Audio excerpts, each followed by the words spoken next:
Bristol University has held the Penguin Archive for quite some years now. Alan Lane, who is the founder of Penguin, gave it to us. Fundamentally, we think because he was a Bristol boy. He was born in Bristol, he lived in Cotton Vale, he went to Bristol Grammar School. Legend has it that he came up with the idea for Penguin books when he was on Exeter railway station, having been visiting Agatha Christie down in Devon, and he wanted something to read, and there was nothing to read on the whole station platform. So he thought, if only someone would develop a brand of excellent quality paperback books that I could buy for sixpence, which was the price of a packet of cigarettes in those days.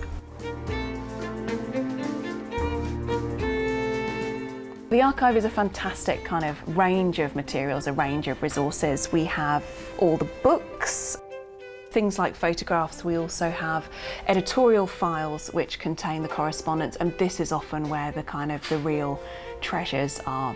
For example, we have a great deal of material on the Lady Chatterley trial. In the 1960s, Penguin insisted on publishing D.H. Lawrence's novel Lady Chatterley's Lover, which was then challenged by the state on grounds of its being obscene, and Penguin went to trial. So we have correspondence between authors and fans, between authors and editors. We have evidence of some kind of really interesting disputes. Enid Bagnold was a slightly touchy author whose daughter had done the original illustrations, including the cover illustration for National Velvet, and she was very concerned that those particular illustrations be kept in, and now Penguin felt that the illustrations were possibly one of the reasons the book hadn't been quite as successful as it might have been. And the whole thing kind of comes to a halt with this fantastic letter from Enid Bagnold herself. Dear Mrs. K. Webb, I have thought over your letter. If you want, alas, to know the truth, I don't feel inclined to do anything very amiable for penguins. You do not put out a finger to reach any other book of mine, and so she says no.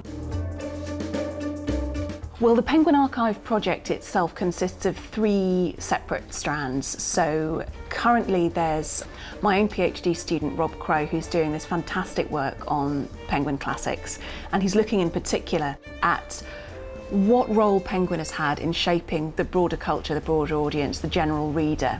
Throughout the archive, you'll see Penguin talking about wanting to reach the general reader. So how does the general reader understand what the classics is?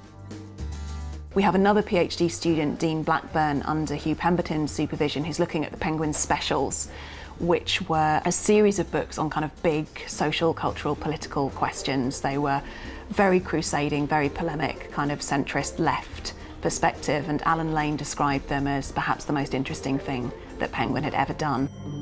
So again, we suspect Penguin had a real role in kind of shaping the broader culture in the UK. The final strand is on Penguin's modern poetry, which of course is another area where Penguin just had a huge impact on the way that we understand what modern poetry is. And William Wootton is working on that strand of the research. So those are the 3 things that the Penguin Archive project itself is doing, but one of the things about penguins is that people love them. I mean, everybody has a penguin story, and one of the things that we're trying to do is collect those stories and to make it easier to access in the archives and for people in the university and beyond to get in and see what's there.